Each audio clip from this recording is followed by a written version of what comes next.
You know, they're in and out. You can bring it out. Do I say segment one for the record? No. What do I do? Right. It says stayed at the beginning of the Are we on interview. record?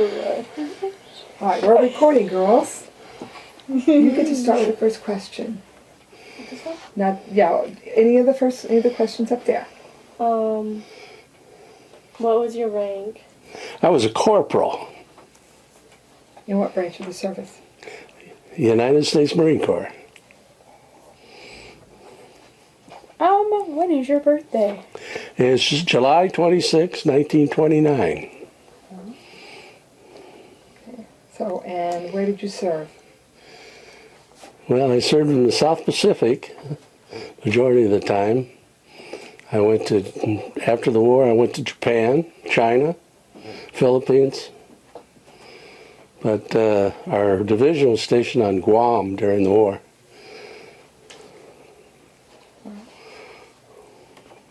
Were you drafted or did you enlist? I enlisted. I was only 15 years old when I enlisted. Why did you enlist? At 15, why did you enlist? Because I ran around with a bunch of guys that were a couple of years older than me, and they were all going into the service, so they weren't going to go without me. When you were 15, how did you get in at 15? Well, I coerced my mother with bodily harm to sign the papers. And then you in at 15. Oh. So, why did you pick the service? Why did I pick the Marine Corps? Because everybody else around me were going in the Marine Corps, and so that's why I went in the Marine Corps. Do you remember the first day of being? The first day after I signed up? Yeah. Well, the first day, of course, was just going back home after you take the oath and everything down at the recruiting office, and then you get all your stuff together and you go down and get ready to get on the train and you leave. Of course, I had all my girlfriends down there to see me off, you know. So what was it like on your first days when you got to, where did you go first? San Diego boot camp. So what was it like there? It's a real awakening. In what way? Well, this, what they call the drill instructor, the DI, he came in and let you know who he was and who you were. Okay. All right. So what did you do in the first days that you were there? Well, of course, it's pretty regimented. I mean, you get up at 4 o'clock in the morning and every minute of the day you're doing something that they've got planned for you. And then at night, TAPS goes at 10 o'clock. And you got 15 minutes from quarter to 10 to get anything you want done, like write your parents or whatever you want to do. And the rest of the time, they control you. Okay. How did you adapt to military life? Oh, pretty good. I didn't find it very hard or anything. It was just different in the fact that you had regimented things. Everything was done in an orderly fashion and so forth like that. But you got used to it real fast. You better get used to it real fast. Okay. Where exactly did you go? Well, after San Diego, we went up to Camp Pendleton for 13 weeks of combat training, and then came home on leave for 15 days, and spent 6 of those days on the train going to and from. There wasn't too much air flying then. It's all by railroad. And then when I went back, they shipped me overseas to Guam, and they put me in the 3rd Marine Division, 21st Marines. Infantry battalion. What was your job? Rifleman they had what's called a spec number, and I had a 745 spec number, and that was rifleman. Did you see combat? Yeah, we went to Iwo Jima, and they invaded Iwo Jima. I think it was the 19th of February. And I was in 3rd Marine Division. They had the 3rd, 4th, and 5th Marine Divisions that were in that invasion. The 3rd Marine Division was supposed to be held in reserve, but the next day they decided they had to commit at least a couple of infantry regiments. And I was in the 21st, and so they decided that 21st and I think it was the 9th regiments were supposed to go ashore. And so we got down into the landing craft, and they circled for a while and decided that the beaches were too messed up, cluttered up. They couldn't get people into shore. And so we went back and climbed back up onto the ship. And then the next day, bright and early, they got us into the boats again, and we landed on the 3rd day, which was the 21st of February. So when you say cluttered up, the beaches were too cluttered up, what do you mean? Well, with all the equipment wrecked and so forth like that. In other words, the landing craft were unable to get into the shore far enough so that they didn't dump you off in the water. And so what they did, they like I say, that was the 3rd day of the invasion. They got the engineers to clean it up that day so that they could make a pathway, you might say, so for the boats to get in, the landing craft to get in.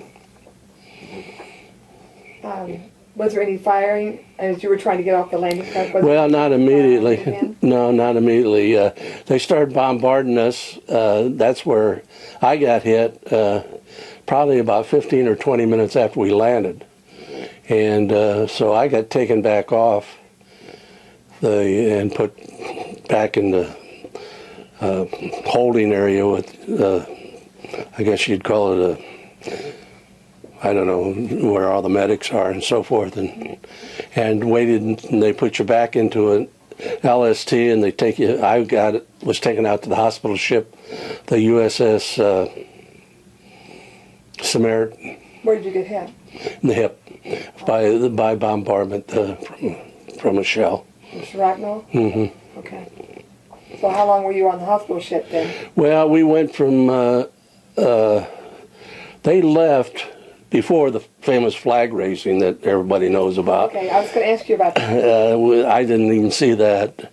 So they must have left, like that was the 21st. I think the flag raising happened 5 days after they landed on the 19th. So we probably left the day before. And the ship went to Saipan. We were disembarked in Saipan to the hospital there, and then I was there for about 2 weeks until they had me all sewn up and all this stuff, and I was fairly stable. And then they flew me on I think it was a DC-3, which was I forget the military name of that, but anyway, towed back over to Guam and went back into the hospital in Guam. Oh, so you went right back there and expected to go back into the fight as soon as you were... Well, that's about April or May, I think it was May. They released me from the hospital, and they reassigned me back into the 3rd Marine Division, which was preparing for the invasion of Japan. So we were all doing combat training for the invasion of Japan. Okay. Were there many casualties in the unit? Oh yeah, they completely wiped out my whole company, practically wiped out, because when the Marines came back from Iwo Jima, I got permission from the hospital to go down and see my unit, and I went down there and didn't know anybody. They were all replacements, and I found out that most of them were either killed or wounded.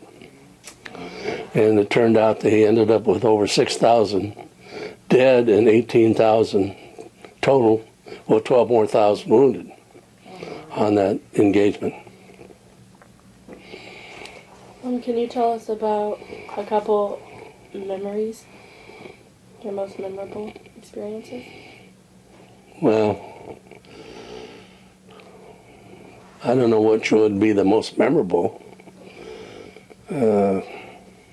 It was all different. I mean, you know, I'd never been in combat before, and didn't know exactly what to think of it, but it's pretty hectic. I mean, everybody's running. You're trying to get up off the beach, and right there is got people yelling at you to get up and get going and things like that, and all the shells are going off and everything like that. I guess that's about the only thing that I can remember that was different. In other words, what? Were you awarded any medals or citations? Well, just the Purple Heart How do you get the Purple Heart? for being wounded. Okay. Excuse me.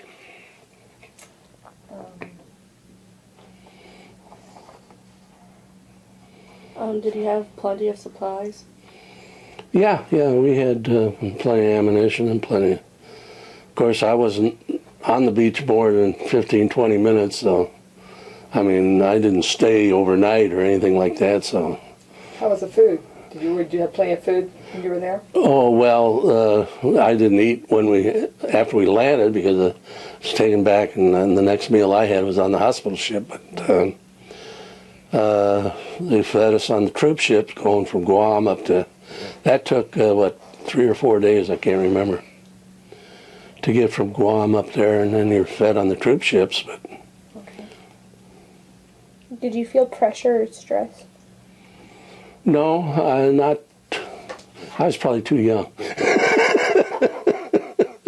to really realize what was going on, I guess. You could see your buddies. If you enlisted because your buddies enlisted, where were your buddies? We're in the same outfit. Oh, okay. And unfortunately, everybody I enlisted with got killed. Oh. And there were 7 of us. Well, one fellow got out in boot camp because he was the only son to carry on the name or something like that. So they discharged him. Oh. And so there were 6 of us, 5 outside of myself, and those 5 got killed in that campaign. Oh, I'm sorry. See, that campaign lasted for a month, for 30 days after they invaded it. Okay. On Iwo Jima? Big You mean the campaign there at Iwo Jima? Yeah. Okay. That was the last campaign. Well, the last campaign, I guess, was Okinawa, which came in March or something like that, the following month of the Pacific War. And then the next thing, Japan surrendered. Was there anything special you did for good luck? Prayed. How do people entertain themselves? Oh, mainly, well, in camp or on the troop ship, there's a lot of guys gamble. I mean, they play cards and play dice. But I was never a gambler, so I didn't, because I didn't like to lose. So I never did pick up gambling, but there's a lot of card playing going on all the time. Did you ever get leave? Did you ever get to leave? Were you ever on leave? Well, that 15-day leave we had after combat training, and then of course we didn't have any leave after that. The next leave was, well, then I went to Japan for the occupation. So what was that like, the occupation in Japan? Well, it was, we got up there in, I think the war officially ended in September, I can't remember. And it was October, I think, when we got up there. And what had happened is that I was a reserve. When I enlisted for the duration of the war plus 6 months. And I was pretty shook up when found out that all my buddies had got killed and so forth, and I didn't want to go back home right away. Mm-hmm. And so, because I didn't want to face their parents, because, how come you're living and my son's dead and all this stuff. You have terrible thoughts about that. But anyway, so I enlisted into the regulars for a 3-year hitch, and with the specific choice of going to Japan. Mm-hmm. And so we went up there, and I think it was October. Yeah, I think the war ended in September, and the official peace treaty was signed, and we went up the following month. And it was pretty devastated. The whole area is. So what did you do? Since you didn't need a rifleman and we didn't need that sort of role, what was your role then? Well, I ended up being an MP up there, and we were just supposed to be there to show force, I think, mainly. And because we used to have parades. We were stationed at Yokosuka, Japan, and which was a naval base, a Japanese naval base. And we used to, every Saturday morning, we'd march out in file to go out through the streets of Yokosuka to show, I guess, to show them that they were beaten. Yeah. So that was the main thing. And then there was probably about 1,000 Marines stationed at Yokosuka. Did you have any photographs, or do you have any photographs? I think you got one from last time. Did you save the photograph? We do have, yeah, we have that photograph. Yeah. Okay. Now that was taken, I think, when I was on that 15-day boot leave, or not boot leave, but leave after combat training school. Okay.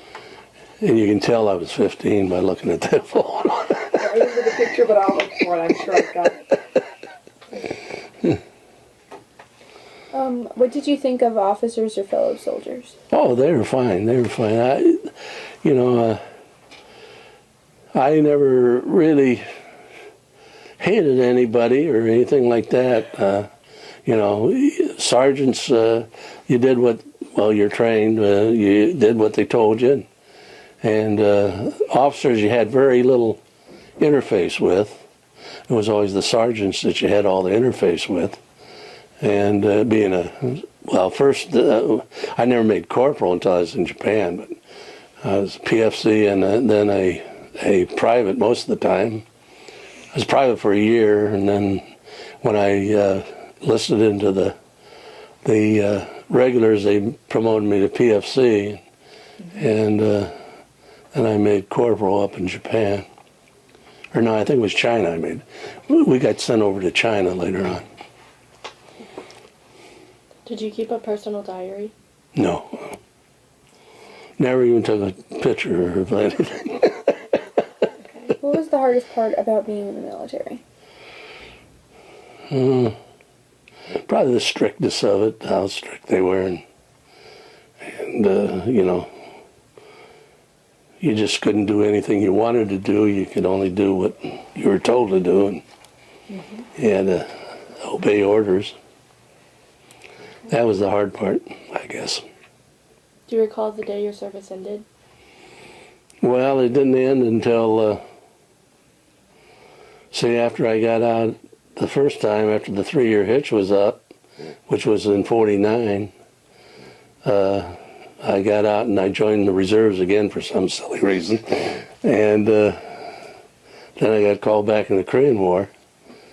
And I didn't, and then it got extended by a year by the Truman extension, 1 year Truman extension, and so I didn't get out. And I was supposed to get out in 1950, but the Korean War started in June of 1950, and I was supposed to get out. I think it was August 31st was my official discharge day, but it got extended 1 year, and then I got 3 90-day, what they call ALMAR extensions after that. Which ALMAR is an all-marine bulletin that comes through and says, well, you're not getting out yet. So how do you feel about all that? I mean, you thought you were going to get out at this date, and yet they extend you for 90 days and then 90 more days. And so what was the attitude? Well, I was very disappointed because I was married then. Oh. And I was anxious to get home and get out and so forth. So when did the getting married happen? Because you enlisted at 15, so... Yeah, when I got out in 1949, I got out around, I think it was August. Yeah, it was August, because that's when the date was that I was supposed to have been out. Anyway, from August, and then I got married in November of 1949. And so I'd been married not even a year when I got called back in again. That's not much time. How did you get back home? From overseas Yes. on a boat. The first one took 30 days to get me home on the boat because it went all over the Pacific picking up all the troops, bringing them home. And even though it was 1949, there were still a lot of troops. So a lot of troops over in the Pacific area? Yeah, oh yeah, there's a lot of them. Excuse me. But that was a 30-day boat trip. How did your service and experiences affect your life? Well, I think it played a very major role in my life. I wasn't too disciplined, you might say, when I went in, and it taught me to be more disciplined and to you know, have some kind of an ambition, you might say, to go on with life. And then, see, in between Korea and World War II, 49 and up to 50, I started at college. See, I'd quit school at 15, and so I still had 2 more years to go. And I'd taken what they call MCI correspondent courses, Marine Corps Institution correspondent courses, to get enough credits to graduate. In fact, at graduation, my mother went up and got my diploma. Oh, okay. 'Cause you With weren't the class. there. Yeah. So, but it taught me, I think, discipline of life, you might say. Because, you know, when you're 15, how old are you? I'm 17. 17, huh? 16. 16? Well, you know those 15-year-olds, how they act. So when you think about this, and you're thinking about the age you are, when he was 16 is when he was seeing the battle, the fighting in Guam. So, same idea. What are you going to do? Is there anything you would like to add that we have not covered? No, huh? That, well, I went to China in, let's see, what year was that? I was,